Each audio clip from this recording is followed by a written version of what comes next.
నీ సత్య మార్గములో నేర్చుకున్న అనుభవమే పరిమళింపచేసి సాక్షిగా నిలిపాయి. కలత చెందక నిలిపినది నీ దివ్య దర్శనమే. గమ్యము చేరే శక్తితో నన్ను నింపి నూతన కృపనిచ్చెను. కలత చెందక నిలిపినది నీ దివ్య దర్శనమే.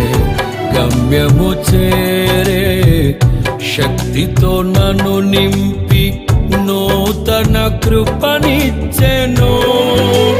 ఆరాధ్యుడా, అభిషేక్తుడా, ఆరాధన నీకే. నా యేసయ్య స్తుతి పాత్రుడా, ఆరాధన నీకే.